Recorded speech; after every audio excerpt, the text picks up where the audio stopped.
Hello, hello, hello, it's Mr. Harland coming to you live from the great state of Missouri.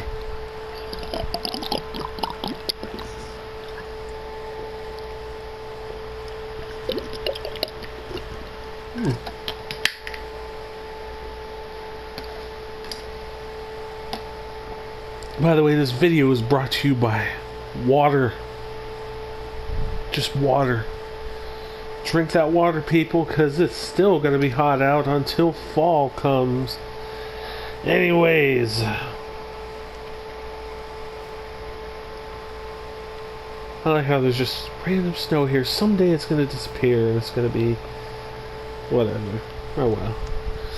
Today, we've got something amazing here. This happened in Milwaukee, Wisconsin in the 1980s.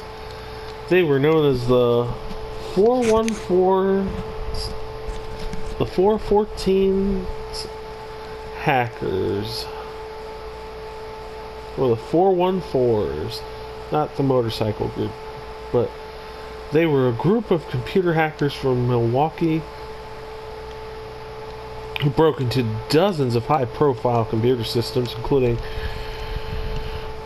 ones of Los Alamos National Laboratory, Sloan Kettering Cancer Center, Security Pacific National Bank in 1982 and in 1983.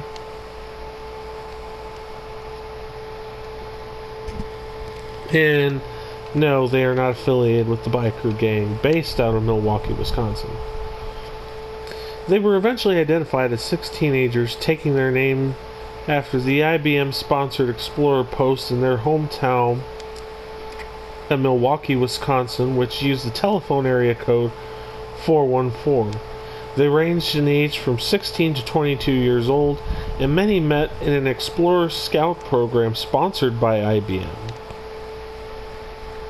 The 414s were described as meeting their profile of computer hackers at the time: young, male, intelligent, highly motivated, and energetic. Neil Patrick claimed his only motivation was the challenge of getting into places he was not supposed to, and remaining there undetected. Another member, Tim Winslow, began learning computers on a teletype his math teacher brought into school. Many saw them as harmless pranksters, sort of real-life war games, a film that was released earlier that year, and it's a pretty good movie.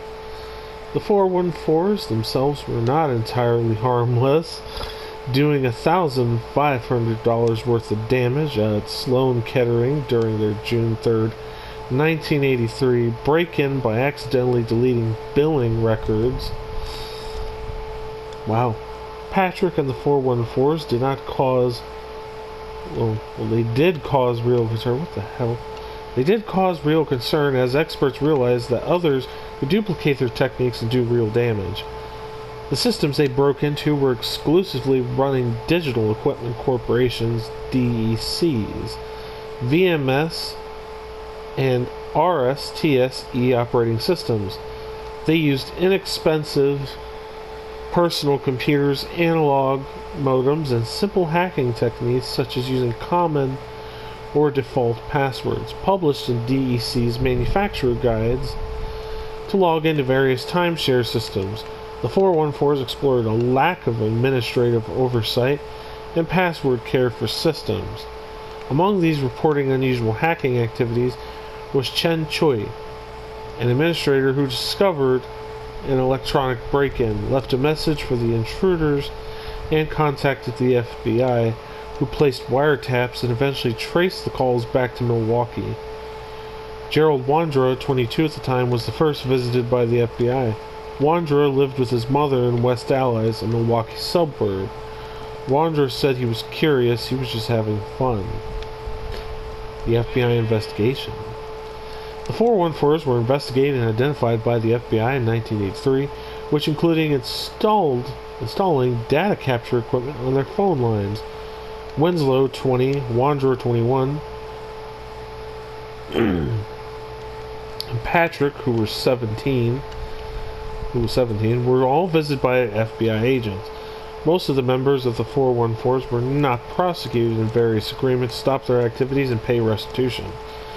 Winslow, Rondra, and another defendant were charged and each pleaded guilty on 2 counts of making harassing telephone calls. Patrick, due to being a minor, was not at risk for prosecution and used public attention to appear on various television shows.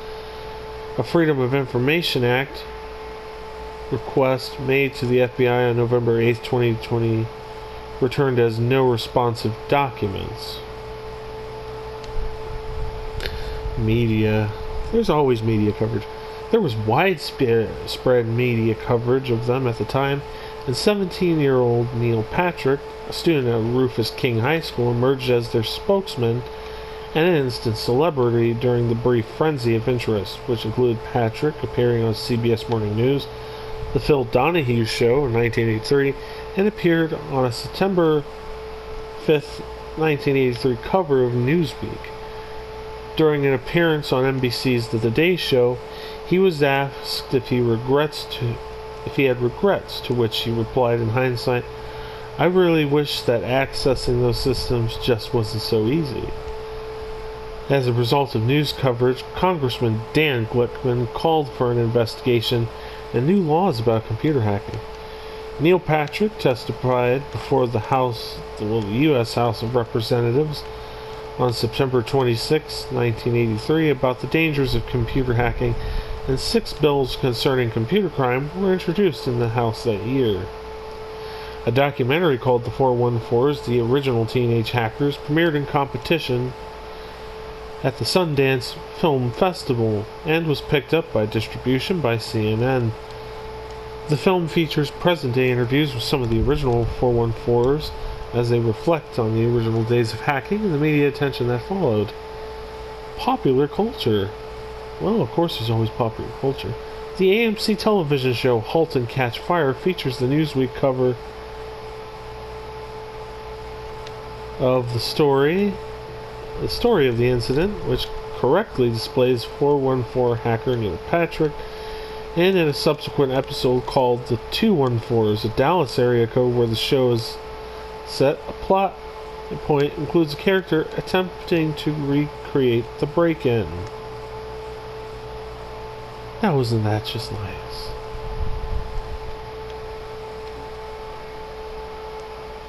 Anyways, that'll be it for video number 1.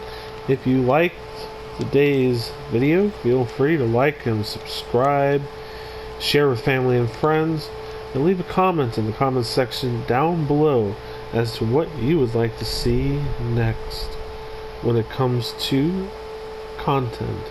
And if you have something you would like to see me cover, put it down in a comment in the comments section down below, and I will get a piece of paper, write it down, make a nice big list, and who knows, you just may see it up here as part of one of my videos. Anyways, thanks for watching, and see you next video.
Goodbye, my superstars.